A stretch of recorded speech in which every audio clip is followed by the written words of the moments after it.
All right, I will call to order the Common Council meeting on February 8th at 7:30. First up is Pledge of Allegiance. Please stand. I pledge allegiance to the flag of the United States of America, to the republic for which it stands, one nation, under God, indivisible, with liberty and justice for all. Roll call, please. Alder Allen. Present. Alder Radafrada. Here. Alder Gerhardt. Here. Alder Herbst. Here. Alder Maldonado. Here. Mayor Richardson. Here. Alder Strassman. Here. Alder Udell. Here. Alder Wheeler. Here. You have a quorum, Mayor. All right, thank you.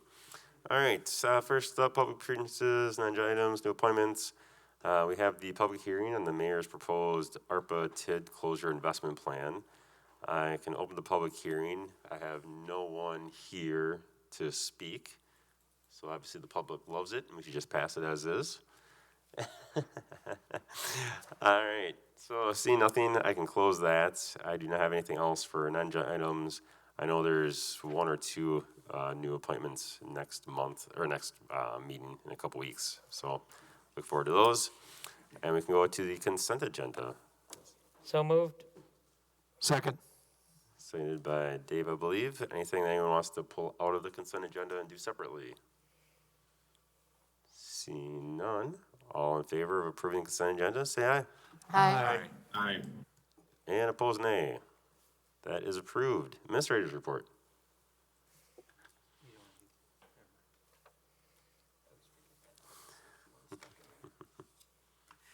Good evening, everyone. Three items of interest, perhaps. Just a reminder that CARPC is having their meeting on Thursday at 7 p.m. in regards to making their recommendation on the urban service area amendment for the Edgewood project over on Lacey Road at Seminole Highway. The packet is available online. It does indicate that CARPC staff is looking to recommend approval of that amendment. The city has recently completed its work on the wayfinding signage project. If you're out and about in the community, you may have noticed many of those brand new signs up in a variety of different locations. Just want to acknowledge some staff that spent some time on that project: Andrew McFadden, Mark Hodel, Joyce Fry, and Mike Zimmerman. Thanks for their great work on that. And then the other item I have is the city was recently recognized as Tree City USA for the 23rd year. And I would just like to recognize Scott Endel, Anna Healy, Jordan Friedland, and the rest of the parks team on that. That's all I have. Does anybody have any questions? And I think just one additional thing, I know you mentioned that we're starting to post some of the new positions, and we've gotten some good interest. We don't need to get into the details, but I know we've gotten some good interest in a number of those positions. Yes, lots of positions, employment opportunities with the city have been posted since the first of the year. A lot of that is a result of the budget that was passed by the council in fall. And many interviews for a number of those positions are taking place over the next couple of weeks. And we'll look to get all those positions filled as timely as possible. Looking forward to having some more folks here to help us out. Dave, you had a question? Yeah, Chad, I'm sorry I didn't email you on this earlier. Any update on the Fitchburg Star? It seems every week I'm running into more residents telling me that they've been dropped from the subscription.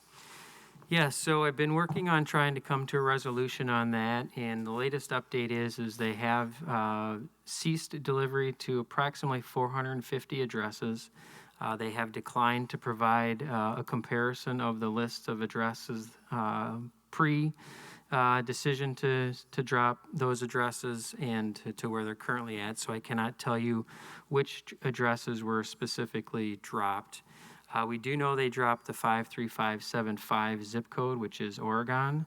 The rationale for that was because they received the Great Dane, which obviously is not the Fitchburg Star, but that was the company's rationale. So my intent is to be able to summarize this in an email to council in the next couple of weeks here, just confirming if we have any other avenues of recourse available before I finalize that email. Thank you. Jay? Well, this is something I didn't know about, so I want to ask a question about that.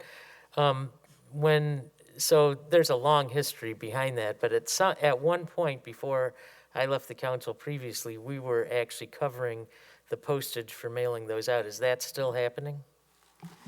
No, we do not cover the postage. We do provide monthly revenue in the form of a full-page ad that the city takes out that we I see. basically use to share pertinent city information.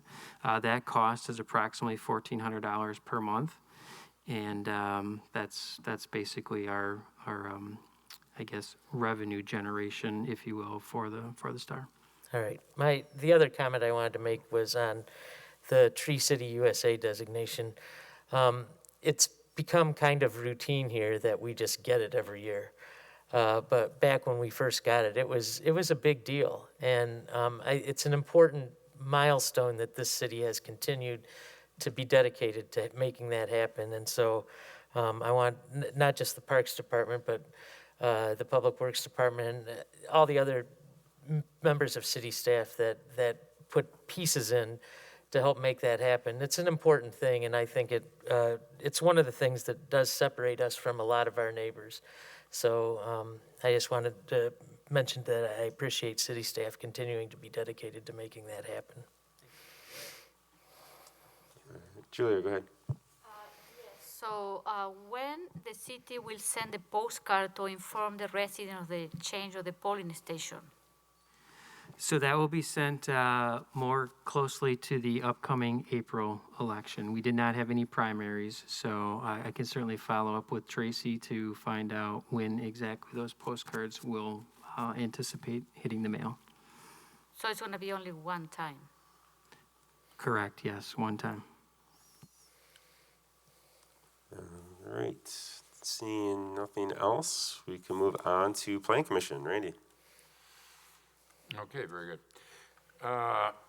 Motion to approve ordinance 2021-0-23, formerly resolution PCR-02-21, adopting and recommending the fall 2021 amendment to the comprehensive plan, amending map 4.3. I have a point of order. Did we skip the public safety report? That was part of the, Oh, I'm sorry. Yeah. Okay, never mind. Okay. Let me see where I picked. Amending map 4.3, future land use plan for property along Index Road in section 3, City of Fitchburg, Dane County, Wisconsin, lot 6, Maple Lawn Heights. is there a A second? second. Seconded by Jay. And do you want to speak to this, Randy? Well, I can, and you can elaborate. Back in March of 2020, the city processed, let me back up. There was an update in March 2020 of the comprehensive plan, which allows for 2 amendments, or 2 times a year for amendments. And this is one of those amendment periods of time for last year. So you may go ahead and elaborate if you'd like. Yeah, so this is one of the 2 options. This is the only comp plan amendment that was submitted. This is property really at the end of Ocala, and it is essentially creating maybe a better transition between the apartments to the south and to the commercial to the north. And so this is meant to be kind of a work-live condo type project. We have Ned Hoyt available for questions if needed. He's kind of one of the people behind a project that wants to do a project on this piece of land. And staff thought that it made a lot of sense. It was a good transition between the 2 uses, and so they supported it, and Plan Commission also approved it. Ned, I just want to, do you want to add anything? I know you're available for questions, but I don't think you. I would just add that we've been spending a lot of time, given our other efforts in the Fitchburg corridor, looking at the strategic plan and the visioning document that the city has proposed and approved. And this particular site, in addition to being at that transition from residential to the south to commercial and industrial to the north and the east, is noted as a kind of an arch of sports precinct. So we're working on a set of plans that would enable us to achieve that vision while also providing kind of an ownership product to add into the mix within the corridor and help to achieve that that transition. So it's a work in progress, but that's our aspiration to meet the city's strategic sort of visioning goals, as well as to create a reasonable transition in that location. And based on the advice of city staff last year, we proposed a minor amendment as we didn't believe that our proposal would work with the existing kind of future zoning. All right, any questions or comments, Julia? It's Where is the location? Do we have a map? it's Index Road, right where Ochala runs into it. So if, It would be Index Road, east side, north of the View Apartments, and south of Electric Construction. It's that vacant lot right there. Okay. anyone else? All right, seeing nothing else, all in favor, say aye. Aye. And opposed, nay. All right, that is approved. Thank you. Public Works, Dave. Thank you. I'll move approval of Resolution R 1122, approving an agreement for public improvements on Lot 2, Certified Survey Map 7700. This was postponed from our 25th meeting. Second. Seconded by Gabriella. Did Public Works approve? Public Works approved. All right, what's it about? This is General Beverage, kind of in back of General Beverage or in back of the landscaping. And Payne and Dolan owns the property, and they want to break it into two lots. General Beverage would have one of them where they would put a warehouse on there, and this sets forth some requirements for Payne and Dolan. If their lot, if they do anything different on the road going down to their property, then it has to be, they have to do the normal accepted, subdivision improvements or road improvements at this location. They're not required to at this point unless something changes unless they change their usage of their property. All right, questions or comments? Julia? Dave, Public Works amended that. They said that subject to approval of the city attorney and the city engineer. Can you explain that? I'm going to refer to Administrator Brecklin. We sent a number of questions were sent, or the staff and Bill sent, and legal sent comments to Payne and Dolan, and I'm assuming they have replied to our city engineer's satisfaction. I believe that we're still awaiting some response to questions, and I assume that the addition by that language just authorizes staff to review those responses, and if it's acceptable to staff, then they will go ahead and grant that approval based on council's acceptance. Andrew, you were part of Public Works, our Board of Public Works meeting. I was not there. Do you have anything to add? I don't know if you were a part of this conversation at all. I know you're not necessarily a part of this project, but if you do have anything to add, I at least wanted to provide you with the opportunity. Nope, sorry, nothing to add. No worries. So what I gather is if they come back and they take exception or things to that, then it would, I don't want to say cancel, but the city staff can rescind this resolution. Yeah, if there was anything that staff was uncomfortable with, based upon the response from Payne and Dolan, we certainly would press pause on this process or project and bring anything back to the council that we had any concerns about. Doesn't put us in a tenuous position where they say, oh, you already approved it, I don't believe so. I mean, I'm not an attorney, but it does state in there, subject to final review by the city attorney and city Okay. engineers. So I think that we're adequately protected personally. All right. Thank you, Julia, for raising that issue. Appreciate it. Jay? Does this have any bearing on the railroad crossing situation they were working on before? I don't believe so, Jay. I don't believe it does, but, I'd have to refer back to, I'd have to talk to Bill about that. Can I make a note and follow up with you on that? Yeah, that'd be great. Give me a sec. All right, anyone else? Yeah, Gabriel. Just as a clarification, Dave, did you move it as amendment by Public Works? Yeah, it was Okay. approved by Public Works. Okay. The But amendment was by You, was Public Works. motion as amended. It was, yeah, Great, just want to clarify. That's Thank how you. I seconded too. thank you, thank you. All right, seeing nothing else, we can go ahead and vote. All in favor, say Aye. And opposed, nay. That is approved.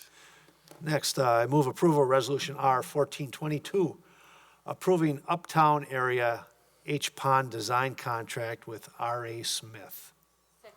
Signed by Julia. The Public Works approve? Public Works approved. Did Finance approve? Finance approved. All right, what's this about? This area, I guess, kind of bordered by Highway 14, Sain and Lacey, for development to go on there, you know, they need to put in a pond, and it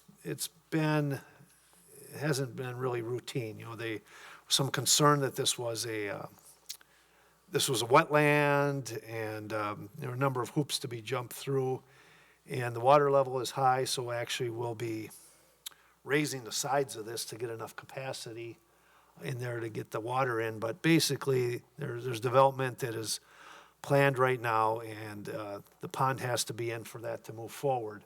Now, I would add that the cost of the pond, there's other property in there that is not developed yet. So, you know, the stormwater utility will be carrying those costs until those remaining properties are developed. Now, I'm not on planning, I don't know the timeframe. I'm hoping it's relatively quickly. This is one of these things where I'm not against growth, but it seems like it bites me in the butt every time it happens as a taxpayer and ratepayer. But I would say I'm comfortable with the pond design, and a lot has been reviewed to come up with this pond that is needed to develop that part of the city. And this is the sod farm, if people. Yes, are I'm familiar with sorry. that. Sod- That's how everyone knows it, yep, the sod farm. Julia? Yeah, so when I was looking at this, I noticed that it's gonna cost around $1 million to do this pond. So my question is, have we considered including this pond in the tax incremental district in that area? And so the TID can absorb the cost? Because eventually, if we build this pond, we can do the extension of the road, and then maybe we can attract more, you know, development in the area, so the increment can pay for this. So I don't know, have you considered, you know, doing this? Yeah, the TID district does not currently cover this area, is know. my understanding, and we do not have any current capacity to increase our TID districts until we begin to close districts. But we're talking about $1 million. No, I recognize that, absolutely. So, I know that it's not inside, but it's, you know, We can't because it's not part of the TID. but you can also allow, you have half a mile. What is the exemption that you can include project that is half a mile of the tax incremental Right, district? and we would if we could. I But mean, what that's is- something we do for a lot of projects. So why we cannot do it? Do you know, what are the other reasons? I don't believe I think it's just outside the half-mile range of what the TID is. Are you sure? Okay. I can double-check that, Can you double but, 'Cause I think yeah. the TID, absolutely. I think, is just along Lacey Road, so I think it's, Yeah, I don't know, I am just curious because, you know, we have that we expanded the tax incremental district and, yeah, Misty's really good develop at her that area, job, so so- I'm confident that if we could, Misty would have done that in there. I'm that in just there. asking because, Yeah, it will be paid for by the property owners, you know, as, like, the whole thing isn't being developed right now, but the faster it develops, the faster we, Well, and I imagine that we're also, if it's 10 years down the road, the TID's gonna be closed by then, so I don't know what you do at that point anyway, but, Jay, question? Yeah, the packet had it had a map of the list of notified parcels, but it didn't have a map of where the pond actually is. I couldn't find one in here anyway. And I know it's on part of the sod farm property. And he's still doing sod there right now, isn't he? Some of it, yeah. Yeah. But in any event, I couldn't see what the shape of the pond was supposed to be. I mean, I'm sure it's not taking up that whole parcel. I couldn't find it either. I believe that's because it's being designed. Yeah. Oh, Exactly okay. where I was gonna go. This is the design contract, so we All don't right. have it designed and But, plotted out yet. but what I know. Oh, Julia? Yeah, Okay. okay. But I also learned that the city bought a piece of land like 10 years ago or more, than it cost almost $1 million to do this pond. So the land is there, so the location is there. Because Yeah. the city acquired the land, so. Yeah. Right, but it's not gonna be the entire piece of land. But Where where on is that piece of land, that's part of the design, is figuring out where But it where makes is the that most piece sense. of land? This is the question. It's I the think- sod farm right along the highway. Yeah, but. Yeah, it's right. It's right behind it's right behind the houses that are on West Clayton. So, or East Clayton. It's right behind those houses. I know where it is because I was there. I was here when we bought that Yeah. his property because he was ready to sell out at the time, and Kelly, who owned all the other land at the time, wanted some help acquiring that because it's the lowest lying land, which is why it makes a really good sod farm. Yeah. But the other question I had is, do we know where? Because our ponds don't just collect water and then sit there. They infiltrate water and move it to other places. Do we know where this is going to, where the water from this pond ends up, or is that not going to be known until a future design? Jay, I don't know the answer to that, and I don't think Andrew does either. I wasn't aware that there was, we're raising it up. I'm not sure that we have a planned outlet for it. Usually, though, you have to have an overflow. Right, and so like the McKee Farm Parks ones flow north, and I presume this one will also, and it may just go into the wetland that the city also owns north of McCoy Road. Yeah, I can't tell you, I think that's part of the design. Part of the so, design, yeah. Yeah. Randy, do you have a question or comment? Well, these are all great questions, but it won't, when the design is brought forward to this body, that will answer all of these questions, correct? Yeah. We're just approving They should. the contract itself to Contract, move yeah. forward. Yeah. Okay, very good, thank you. One other point I think that may be relevant, one, I'll just clarify the location. It's West Clayton and Herman to the south there. And then also, if appropriate, any of the benefiting property owners, i.e. developers, could be specially assessed for the cost of some of that pond. That'd be a question for Bill and engineering to confirm that, but I think that that's certainly possible. All right. I don't see any other questions or comments. So moving forward, all in favor, say aye. Aye. Aye. And opposed, nay. That is approved. Anything else? No? No, just, we're still battling streets employees with COVID, and the more days without snow, the better it allows us to fight through it. All right. Park Commission. Okay. We met on February 3rd. So we discussed, we have a couple of action items. The first we discussed is the North Fish Hatchery Road Hub final design. So we had a presentation from Wade Thompson. We went through the final design, some of the estimate cost. So it was determined that some of the original, estimate with the construction inflation, some of those costs are coming higher than we expected. So Wade is putting together. So what are the option or alternative to build this hub, and then how cover for the unexpected rise in cost. So we are going to have a final cost structure and this final design by our next meeting in March. So we will have a better idea how much it's going to cost this. So we have a very good discussion, and the final design is coming. It's a very slick structure, and the big attraction is going to be the bike pump or the all-wheel that skateboarders and bikers can share, but this is a very expensive feature. It's about $450,000. So far, we have Saris Foundation is going to cover around $75,000 for that. We obtained a grant from, I don't remember which organization or which agency, for another $225,000, but we are short with some of the rest. So we also discuss, as you know, we continue the discussion about the park and open space plan update. So we discuss about some of the changes that we are going to incorporate in the plan. So we had a very good discussion. Also, we discuss, as you know, there is a small-scale agricultural park design that is coming to Terra Besa. So we discussed the design, so how it's going to look, this park. So the design will tell us how much it's going to cost and, you know, what are the features that we want to install in the park. So it's going to be a very interesting park.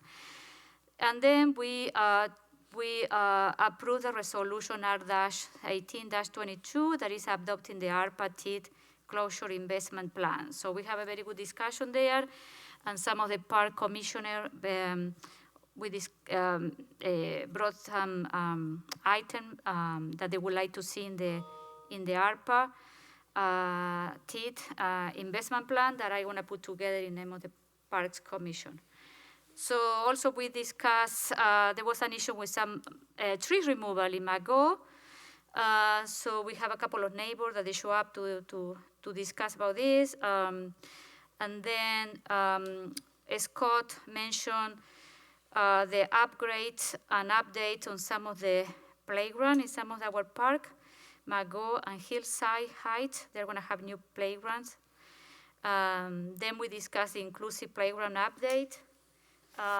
What I want to mention about that is that we already, the city already purchased the playground module, and it's in storage at Lead Recreation. And it's going to be ready for installation the first thing this spring. And also we already purchased the pour in place surfacing, and then that one is going to be installed in the spring. And it's going to be in color. We are not going to use the black top, so that one is going to be neat. And then we discussed what are the things that we are still need to cover.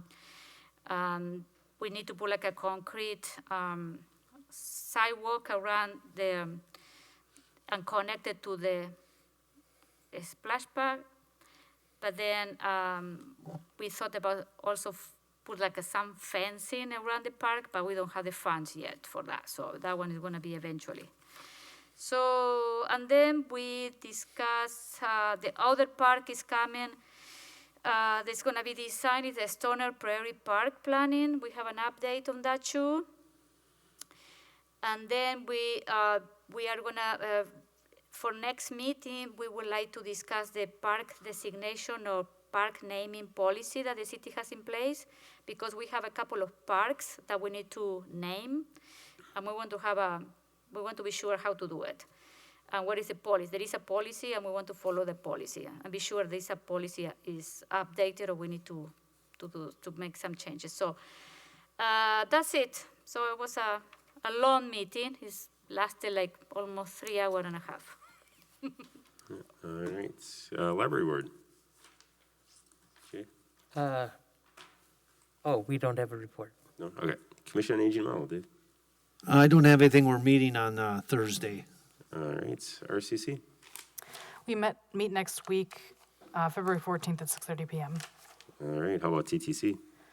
Yes, I'll start with the resolution, but I also have an update. I move approval of resolution R-0422, authorizing transit service agreement between the City of Madison and the City of Fitchburg. This was postponed from the January 25th meeting. Seconded by Julia. Did TTC approve? Yes. Did Public Works approve? Yes. Did Finance approve? Finance approved. All right. Do you want to kick it off? Do you want to kick it over to I'm Justin? going to send it to Andrew. All right, Andrew, and then maybe Justin after that. Go ahead, Andrew.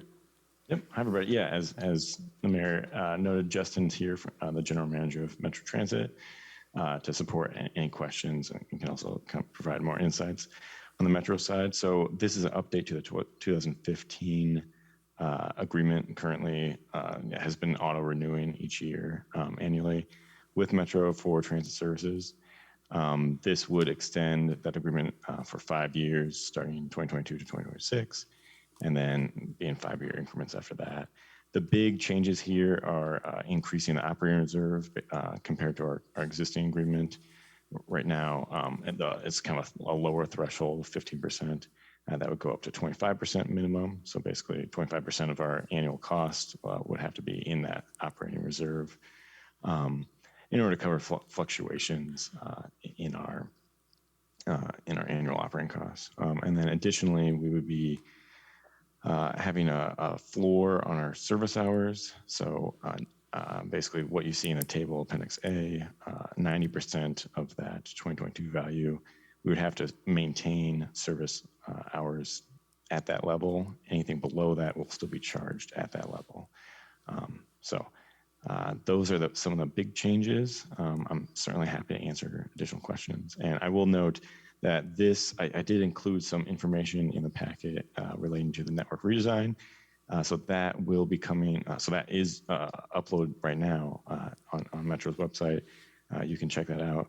And then we'll be following up within the next following months with a final resolution to council in April, approving that. And so really, this is kind of a two-stage question. Right now, it's, do we want to continue any service at all with Metro into the future?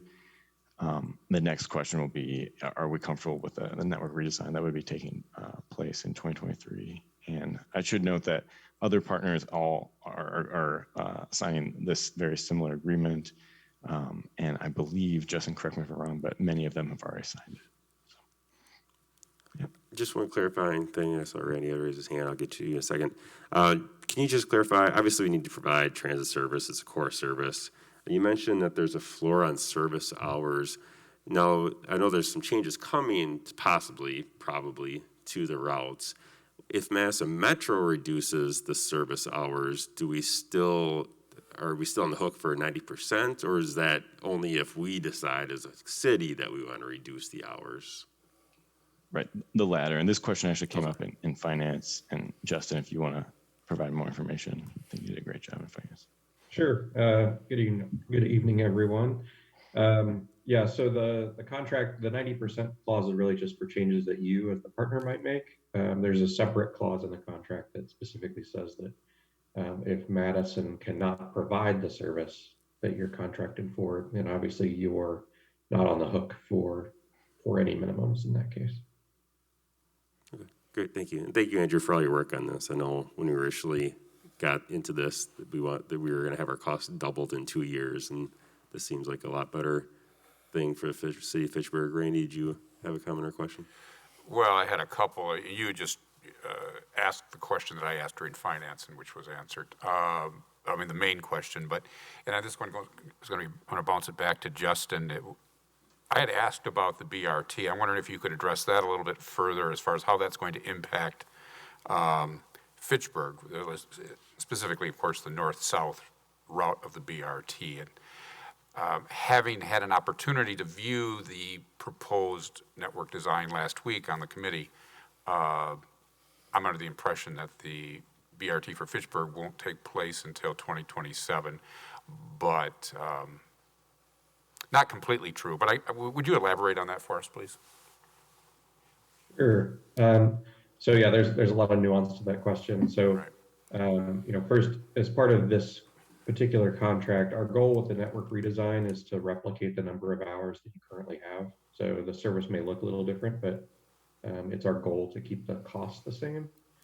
But to that end, the network redesign does reallocate some services, and for all peers' background, the plan for the network redesign is to be implemented in the summer of 23, so a year and a half from now. That redesign would implement more frequent service down Fitch Hatchery Road, most likely a bus every 15 minutes. And that would form the core of the service for the future BRT. So basically, in 2023, that service would exist. So the bus every 15 minutes. In 2024, when our main east-west BRT line opens, that will also bring additional buses into the fleet that would also run along the north-south corridor. So the buses along Fish Hatchery Road would be upgraded to BRT buses in 2024. And then the north-south BRT infrastructure, so the stations and lanes and signals and things like that, would come in a few years later. Our current estimate is around 2027 for that project. So it'd be kind of in phases: the service in 23, the buses in 24, and the infrastructure in 27. Yeah, thank you for that clarification here. You're right. Yeah, Justin actually answered, but I wanted to mention that the network redesign is coming in April, around April, for us to look at. And the goal is to keep partners right around the same service hours. So there's not going to be any drastic change. That being said, there are changes to the routes that some people, depending on where you are, would consider significant. So it's worth taking a look at. But I just wanted to reiterate that. Yeah, I think that's an important piece, is that a route might go away or change, but then that means that we would increase the amount of service on routes that are more widely used. So we still have the same amount of service hours. That's kind of like the key piece instead of routes. Jay? Well, looking at the current proposal, one of the things that concerned me back when we built the library was that the library was built in the absolute wrong location in the city. And this proposal significantly decreases bus service to our library and makes the library pretty much inaccessible to a significant portion of the population that doesn't have cars. So that's of great concern, because it looks like what's going to happen is there's only going to be a peak route that's coming from the east. And so anybody who lives, say, in Dave's neighborhood is going to have a heck of a time trying to get from there to the library. So I don't know if there's any possibility of resolving this, but I think that's a major issue. Gabriel? So this doesn't govern routes. This is just service hours. So, and we will be looking at the network redesign, and there are very, very detailed plans that have recently been released. So I can send that to you, Jay, to take a look, and we certainly welcome feedback and having a discussion about routes. I think it's a very important discussion, and I think connecting the parts of the city to the City Hall campus is also very important. So in some ways, I think that's a longer term discussion. But yeah, I agree with your concerns. But I just wanted to clarify that this is not about routes. It's about just service hour levels. Well, it's odd that there's a map that seems to show routes in the packet that came with it. But that's okay. That's a deeper discussion that isn't really suitable for this meeting. All right. Anyone else? All right. Seeing nothing else, we can go to a vote. All in favor, say aye. Aye. Aye. And opposed, nay. All right. Thank you, Andrew. Thank you, Justin. All right. And then you had a further report for TTC? Yes, thank you. So Transportation Transit Commission meets this Thursday, February 10th at 6:30 p.m. And we will be discussing the transit study and network redesign. So I invite anyone from the council to watch, or you could even join if you want and ask questions during that time, or you can watch the recording afterward, of course. And there's a lot of content on the website, on the Madison Metro website around this. There are some links directly in the agenda packet for TTC. And then we're also going to be discussing the Madison Beltline. What do you call it? I'm sorry. I always have to look up how you say this. The Madison Beltline Planning and Environmental Linkages study, which is an ongoing Wisconsin Department of Transportation study that's been started in the early 2010s. It's really about the Beltline from Middleton to Cottage Grove and looking at long-term regional strategy for making that work. And so I'm sure you've seen some of the work about a flex lane. That's part of that study. That's one of very many elements. And I've been sitting on that commission they recently released more detailed lists of priority mitigations to improve Beltline quality. So the flex lane is part of that, but also things that really specifically impact Fitchburg, like dealing with roadway crossings and connections, but pedestrian and bicycle components like extending bike lanes, park and ride locations, and integrating with the bus network. And they have a preliminary prioritization of which ones they're going to focus on and which one they're going to eliminate.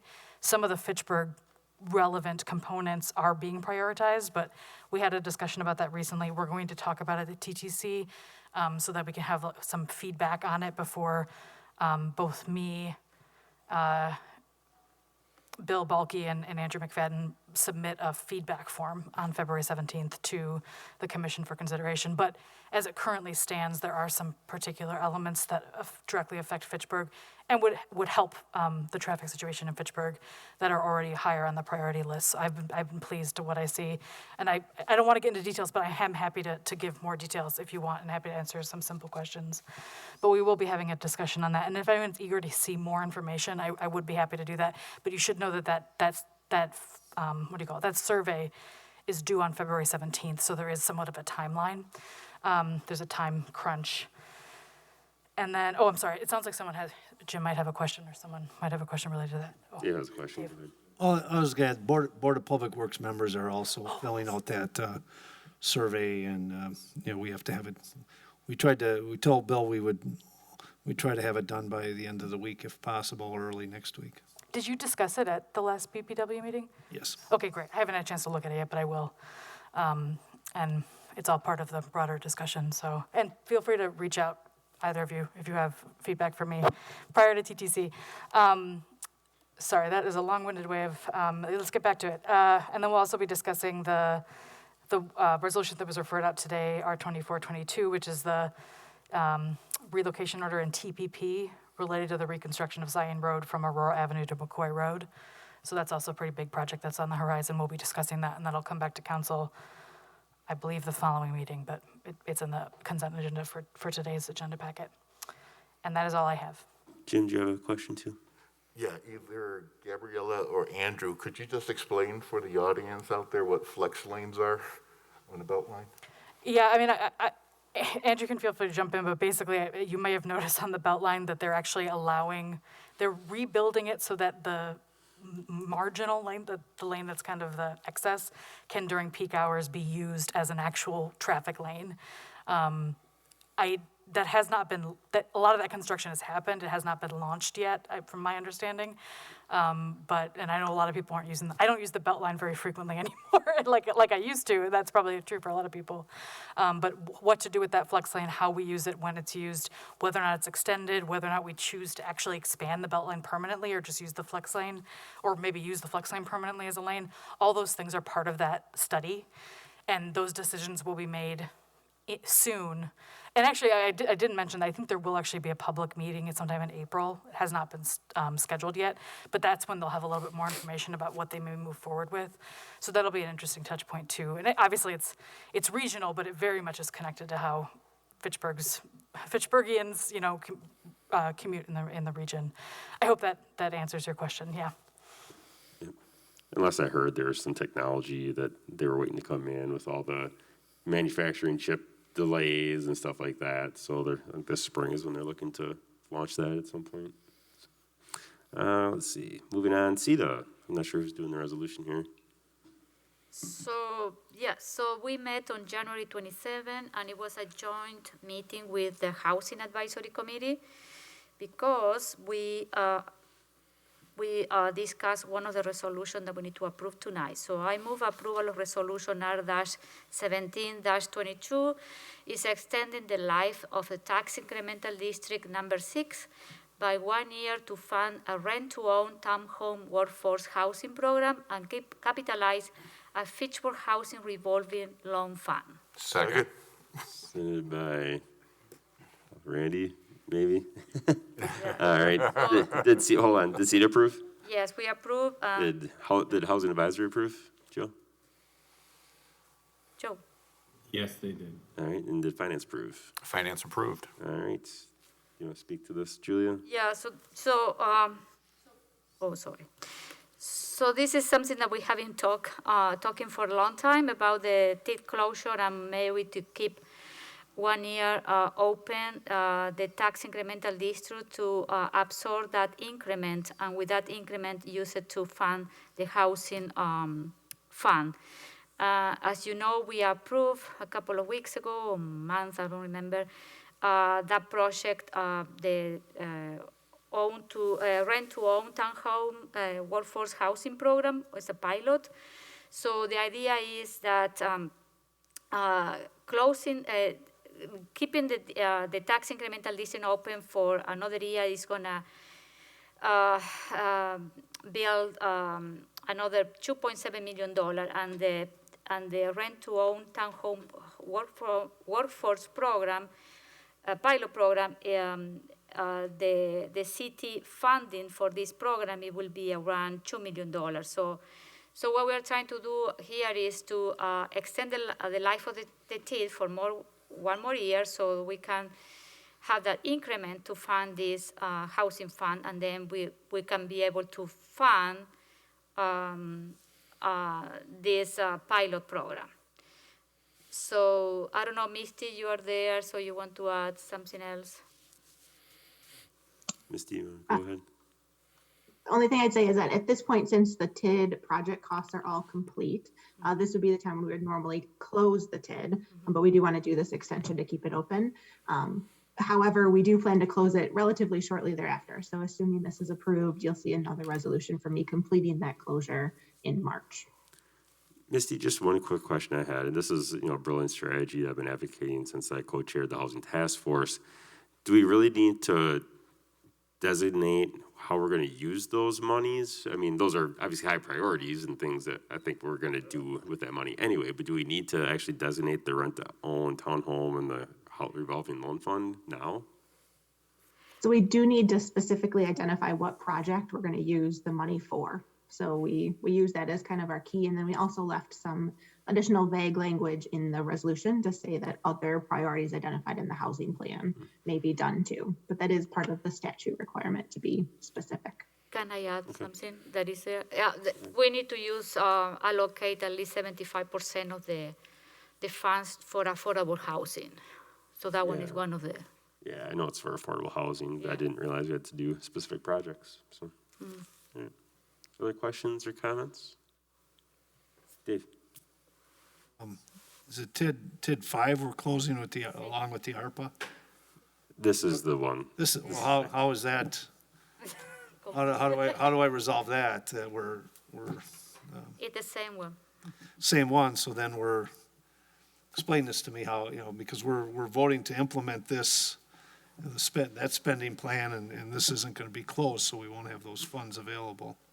So this is all part of the same process, and there's enough money in the balance already of TID 6 to set this money aside, and this has already been, Missy already has those figured out, and there's still the $2 million left over in the TID, and so that's with the investment plan, that's what we already know is in there. So that the TID investment plan already has factored in that we would be providing this money to the housing.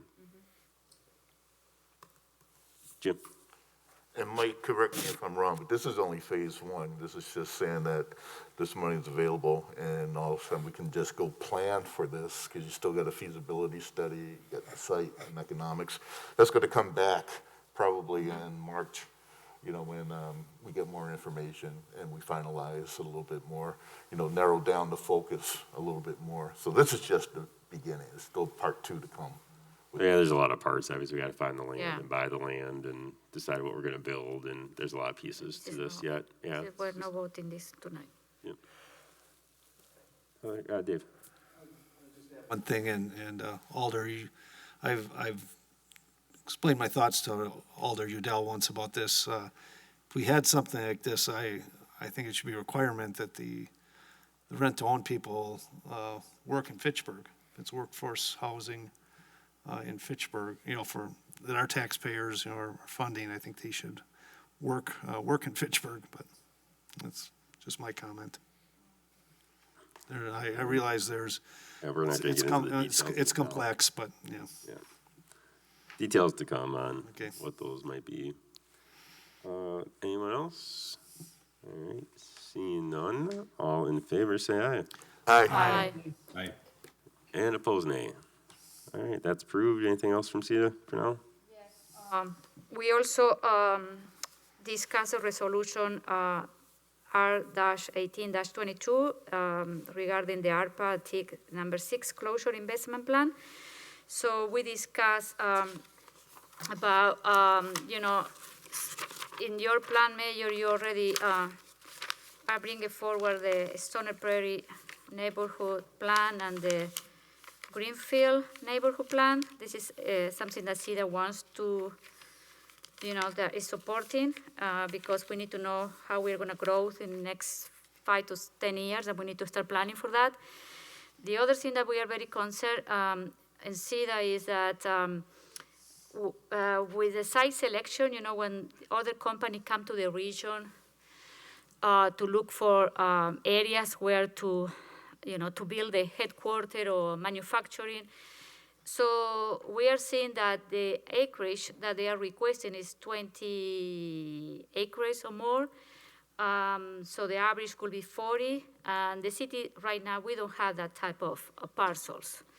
So it's something that this is for a further discussion maybe in the future to determine. And I think we are hoping that when we design this 2 neighborhood plan, we are going to determine where we can have that acreage, to attract this type of company. They are coming to the region, but they are looking for big parcels. So that one is especially for light manufacturing.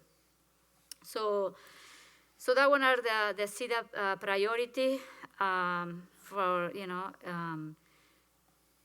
how we can also, if we need to do any zoning adjustment to the industrial, zoning code but all of that is going to be, I think, covered when we have those design. So what else? Mike did a very good presentation about, I think the city, about all the development that they are currently in the city. They did a presentation to First Weaver, I think.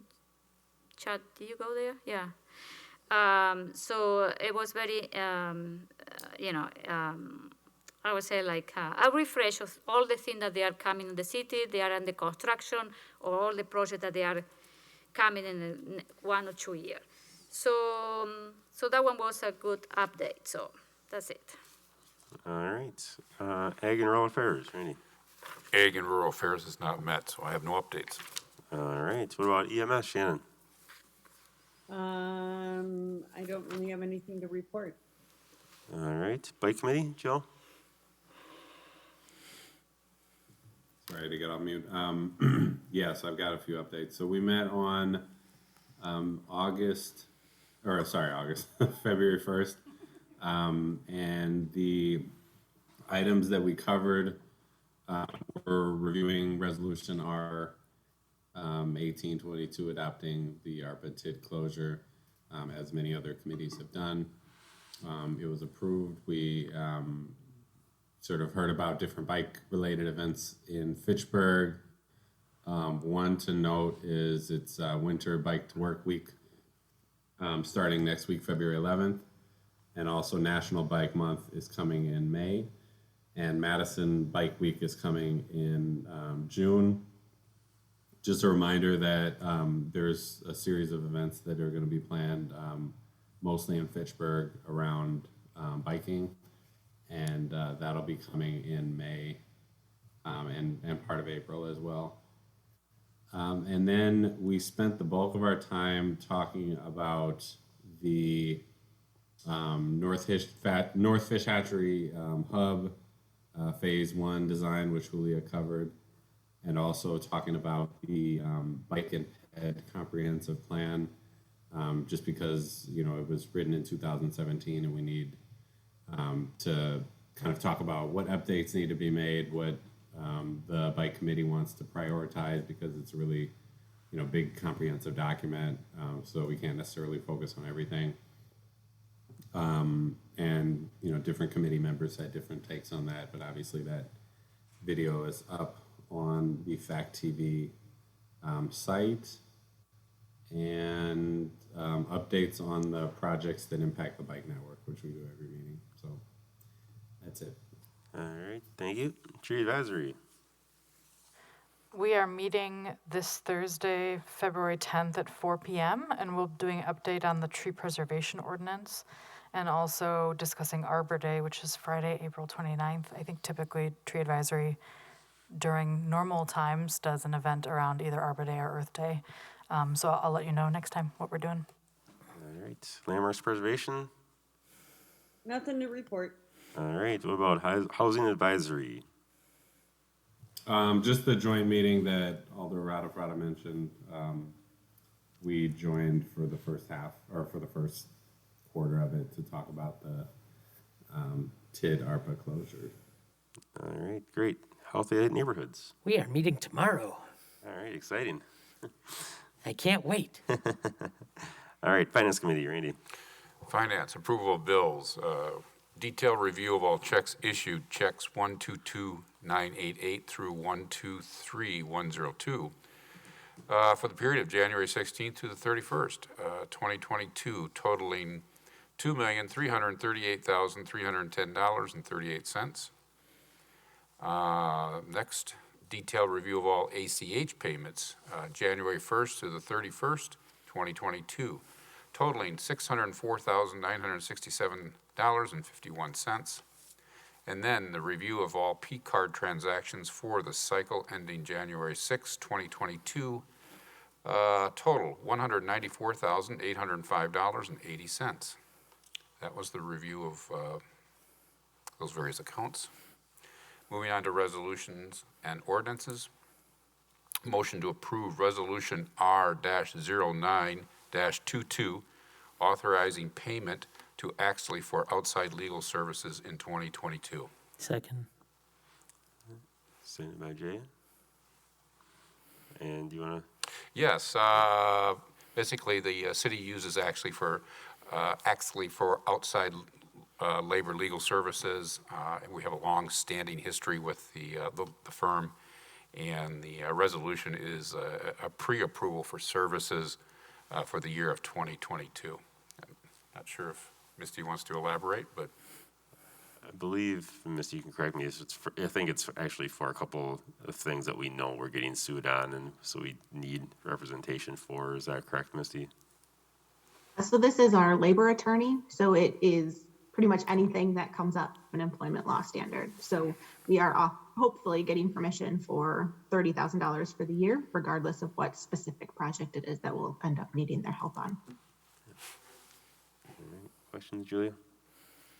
No, my question, she already answered that. It was how much money we are allocating to these services. So it's 30,000. right. All right. Don't see anything else, so we can go to a vote. All in favor, say aye. Aye. And opposed, nay. That one's approved. One more. All right. Motion to approve Resolution R-13-22, authorizing the partial redemption of the city's general obligation promissory notes, Series 2015A, dated April 14th, 2015. Second. Sent by Jay, and do you want to speak to this one? No, I'll turn it over to Misty due to the complexity of it. Go ahead. All right, go ahead, Misty. Thank you. So back in 2015, the city issued some external debt, a portion of which was for TID4 projects. As of April 1st, 2022, it is eligible to be prepaid without penalty. TID4 is the next TID that will close, not the one that we're going through now, but the one we'll probably go through about this time next year. So in order to save some interest costs, because the TID has sufficient cash, we're proposing to prepay that once it's eligible. And it's coming forward to you now because I have to give notice to the people that lent us money 30 days in advance of me making that prepayment. Questions at all? Saving money, I like it. All right. Seeing nothing, then we go to a vote. All in favor, say aye. Aye. Aye. And opposed, nay. All right, that's approved. Anything else you want to add, Randy? No, nothing else to add. Thank All you. right. What about Mr. Mayor, could I just make a comment under Finance Committee? Sure. There is nobody who loves listening to Randy read than I do. But that approval of bills section, that on our agenda is a holdover from the township days. And I wonder if we can just eliminate it or move it to the consent agenda. So if you could ask Valerie what the appropriate thing to do would be, because we don't ever take action on that, and it just seems like a waste of time. Yeah, Chad will look into that. That's a great suggestion. All right, personnel. We are meeting on March 9th. All right. Anything on public safety, Dave?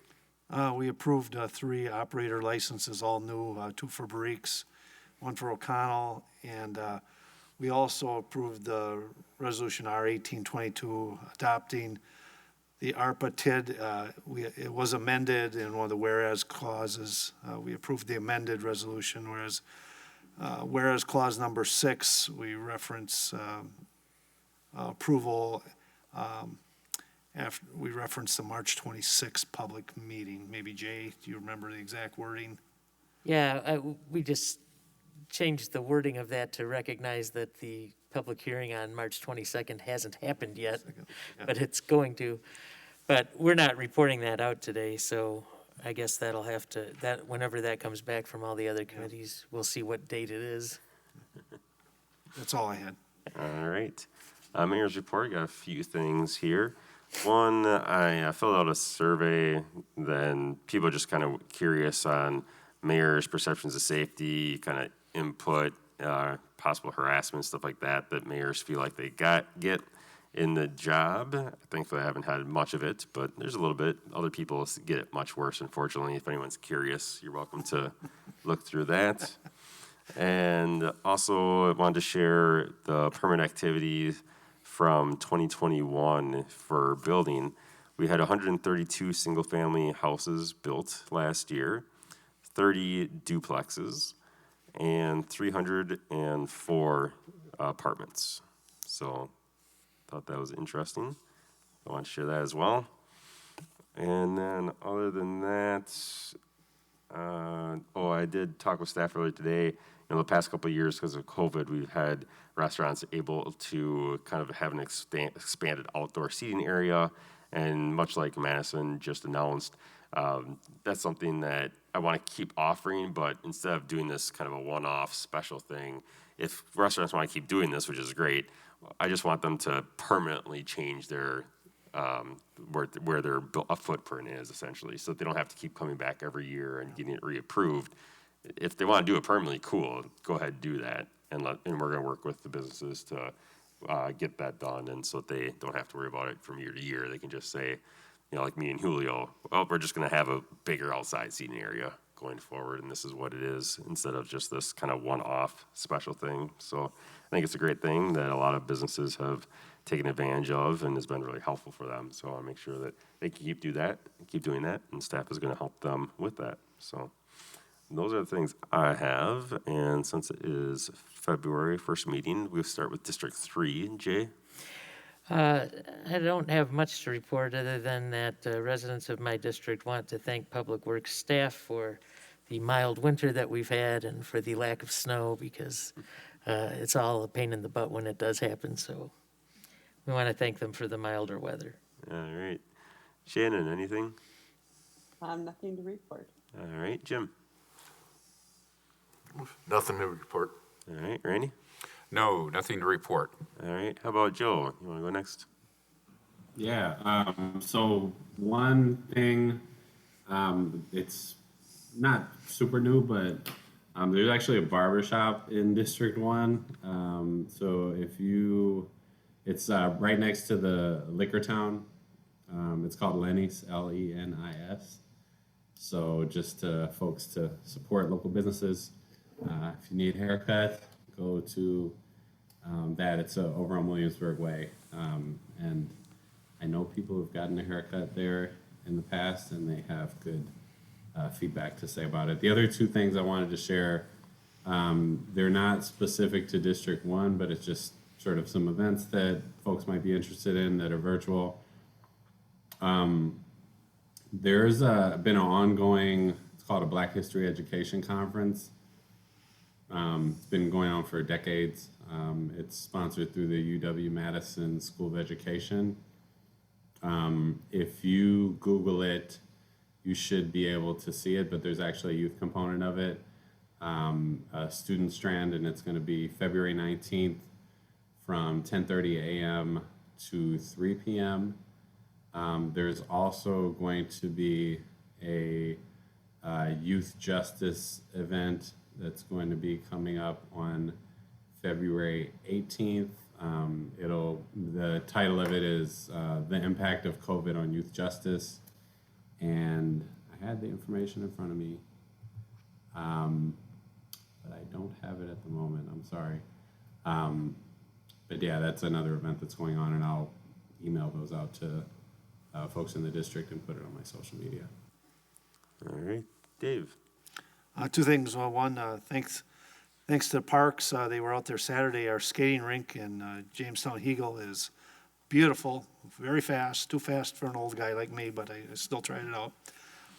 Second, Joe's aware of this too, the Allied, I believe it's next week, Joe, the Allied Duns Marsh, we're having our officer election. Allied Duns Marsh Neighborhood Association will, our annual, the meeting will have an officer election next week. So that's all I had. All right, thank you, Julia. So on February 4th, I went to the neighborhood meeting for the new Place Call project. So in Tracy Wade, so this is a project that is going to come through Plan Commission and to this body eventually. So that one is a new apartment complex with some townhouses also around the project. It's a 140 unit with 30 townhouses. Townhouses are 2 or 3 bedroom and up to 1,500 square feet. So this is a good size. It's a very different, and the architecture is very interesting because on the outside it looks like they are townhouses, and the building with the apartment is coming from in the middle. And then the way the parking is designed. So there were not too many people. I think Mike and myself were the only 2 people, but it was recorded, so we can share with the residents, with you guys, if you want to take a look at the presentation. But so that one is another project that is coming on eventually to this body, and it's going to build the north part of Fitchburg Road in District 2. On the other thing I want to mention is, Valentine's Day is coming, so we have plenty of restaurants in District 2, and I would like all of you listening, or all of you people here, to support our local restaurants that they need our help, so that's it. All right, Gabriella. No report from me today. All right, no unfinished business, couple of new direct referrals. First, Public Works. Dave, you want to do this? Yes, I'll move approval of Resolution R 2322, rejecting bids for tree clearing and grubbing project associated with West Lacey Road reconstruction. Second. Signed by Jade. The Public Works approve? Public Works approved. The Finance approve? Finance approved. All right, it's a little bit weird because you're approving a rejection, Yep. but you want to speak to this, Dave? Yes, I can. The bids came in higher than the engineer's estimate on this. And so when they looked at it, and I believe they had some comments from the people that bid, what they decided to do is make the RFP more specific. And one of the things they put in there is they could leave, as they chipped up the wood, they could leave 1.5 inches on the property, so they didn't have to haul it all away. There were, I believe, 3 different items, I can't remember the other 2, that tighten the spec up and should allow the contractor to have a little more certainty in what needs to be done, and hopefully give us a better price. And just to clarify one thing, and actually maybe Andrew I think I got this right, that actually the lowest bidder we rejected, I'm not sure why, And so we had 3 other bidders, but they were all a little bit above the engineer's estimate, I believe, correct? That's correct, yeah. It's usually it's that 10% threshold that will, if we're within that, we'll accept it. And I believe we were above that. Andrew, anything you want to add? Sorry, Dave. No, I mean, I think Dave did a great job. The only thing I'll say is, the one that was lower had a improper bid bond. So by rebidding, we're giving those guys a chance to rebid, as well as the other bidders to get a little bit more specificity by our updated spec. So we're hoping to see, lower bids in a tightened range. Julie? Yes, I have a question. What is the process when we, there was a recommendation from, I don't know, from maybe Andrew, to reject this bid? What is the process to inform the vendors that, that we are gonna, we are gonna reject the bid, or something happened in the bidding process that we are, don't feel comfortable moving forward? So do we have to inform them? Because I was reading the email that you sent to us.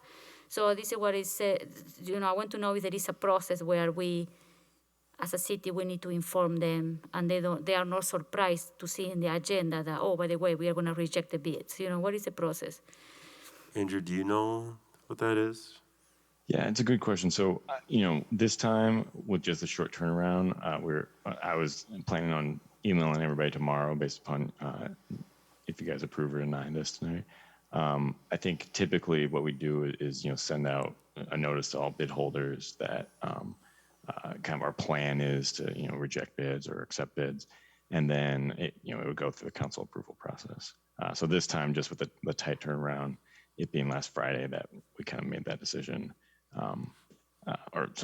The Friday before that, just to get in the packet, we were trying to make sure that it made sense to wait until we got your approval. But yeah, in this, certainly in that email, I think those folks were surprised to see it go into council before they heard. So I can definitely clean that up next time.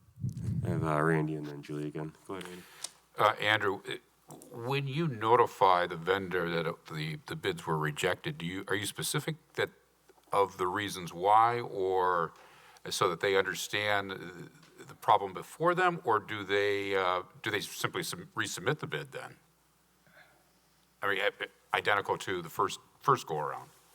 Right. It's a great question. So it will be a new project ID, and so certainly they'll have to re-download the plans and read through the specifications again, and kind of go through the whole bidding process again. But we'll clarify to the current bid holders why it got rejected and what we're looking for specifically. Okay, good. Thank you. And what we're changing. So, Julia?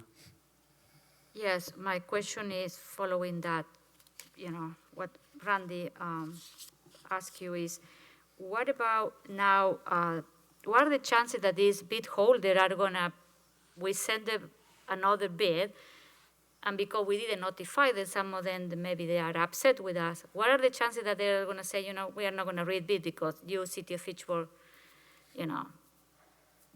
don't inform us of, for whatever reason, so we are not loose, we are not, my question is, what are the chances that these people are gonna rebid? Yep. That's always a risk with rebidding a project. That some of the current bid holders might not want to try again, knowing that kind of getting a preview of the results that they get from the first bid. And so it's definitely not something we like to do, but in certain cases where we feel like the city can benefit from reducing overall bids by offering further specification, we'll take that opportunity. And I think in this case, it seems like the city's probably going to save some money, and we'll get a tighter package to agree to up front. So it seems like the right call in this case. Okay, he's first. All right, go ahead, Randy. Well, and I think that's the reason why I asked. We do give them a reason, so hopefully they understand and they're not offended for the fact that we rejected the bid. So I would think if they understood the reasons, then they would rebid on it. Julie? Yeah, but my question, they didn't receive, an answer from the city. They found out according to the email in the website. So my question is, it's also this customer service too, because this is our stakeholder that work with us. I think we need to maintain that level of professional and inform them if we are planning to do a rebidding instead of finding out about, I think, looking in our website, in our agenda. So that one is my recommendation, that maybe we need to be, and next time we need to, follow like a process. This is what I ask, what is the process, you know what I mean? That's all, Sure. because at the end of the day, these are people that, they are our stakeholder, we work with them, so. Chad, go ahead. Point is well taken on the outreach, and I think I do want to at least put a bit of caution out there in that, we do have to wait for council direction on what staff recommends. And I would hate to get into too many situations where I don't anticipate it happening very often, but perhaps if staff recommended a bid rejection and council did not support that, and we've already done outreach to the bidders to say, in that situation, we're not recommending, or we're recommending bid rejection, and then council doesn't ultimately support that. So I think that I would at least be cautious about outreach in advance of the council meeting, because there is always that potential for unpredictability there. From this But council? certainly, well, I'm not speaking about anything related to this council, just in council processes in general. So I think your point is definitely well taken, that after the fact, I think it certainly is important to reach out to the bidders to state that they've been rejected and share what feedback we're able to do. But in advance, personally, I would be a bit more cautious. Yeah. And we need to be careful getting too in the weeds on process when we're really talking about a specific project. Randy, do you have a question or comment? Well, I think Andrew answered it to me. He's waiting till after council, after the vote from this body, but at the same time, he did specifically state that he would give the reasons why. So, they are a stakeholder, if you want to look at it that way, and they're getting a valid reason as to why we rejected it. So I don't think we're, I think it sounds like from the process, Andrew has it covered, so. All right. Seeing nothing else, then all in favor of rejecting, say aye. Aye. Aye. And opposed, nay. All right, that is approved to reject. Thank you, Andrew. Let's see, probably finance. Randy, do you want to do this next one? Yes. I motion to approve Resolution R-26-22, accepting 2021 donations. Second. Seconded by Dave. And do you want to speak to this, or do you want? Sure, it's pretty simple, straightforward. It's, annually the city council reviews and accepts all donations received in the previous year, and according to our ordinance, and all of those donations were listed, which is quite lengthy. So, I don't know if you want to elaborate, or maybe. Yeah, I mean, essentially, like, staff can't just take something that someone gives us, and so they essentially turn it in, and we might use it to raise money for United Way or one of a number of other things. But I want to make sure that staff member isn't inappropriately getting influenced by these gifts, and so they're turned into kind of a general place to Lisa Sanford, actually, and she tracks all that and make sure we have all that information. Julia? I didn't see the money that, for the teen center that some people put there. Yeah, I don't know Is if that's Missy? separate or not. Missy's not online, so. Oh, okay, because it was, I think there were people that, they make a donation for the, Yeah, that might be different. I guess I can't say for sure, but since that was for a specific project, it might be accepted through the project itself, possibly. Because even something like the inclusive playground, I get it through the whole list, but it might depend on what type of donation it is and if it's like a gift given to staff. No, I was type of surprised thing. not to see that because I know that there were people that they donate to that project. Yeah, I didn't look through the list, but this might be donations essentially to staff versus to the Oh, community okay. for Oh, specific okay. projects. So, Makes sense. Mr. Mayor, I thought most of that money that was donated for the teen center went through the Madison Community Foundation. oh, that No, might that be one is the inclusive playground. the playground. Oh, okay. Yeah. Anyway, we can go ahead and vote. All in favor, say aye. Aye. And opposed, nay. All right, that's approved. And then I'm not sure. Before we move off of new business, I wanted to add one thing. I am a member of the South Central Wisconsin Rail Transit Commission, so we deal with the rail lines that are in this section of the state. And many of those have been converted to bike trails. So I mentioned at one point that the Badger State Trail that goes from Madison down to Freeport, Illinois, in the middle of that near New Glarus is the Stuart Tunnel. And the Stuart Tunnel was closed in 2019 because it's basically falling apart. So we have been, for several years, this has been a problem because there's chunks that fall onto the path. And fortunately, nobody's been hit by any of these chunks yet, but every once in a while, someone will be going through the tunnel and they'll have to stop abruptly because there's a big chunk of rock in the middle of the tunnel. So our commission, as well as the DNR and the Department of Transportation, have been working through some potential results for that. We now have a final report of 9 potential options. Now, these are, what we have so far, it's engineering options with some potential cost estimates for doing them. The final decision hasn't been made because the DNR hasn't done any of the environmental impact on it. So these are strictly from an engineering standpoint what could be done.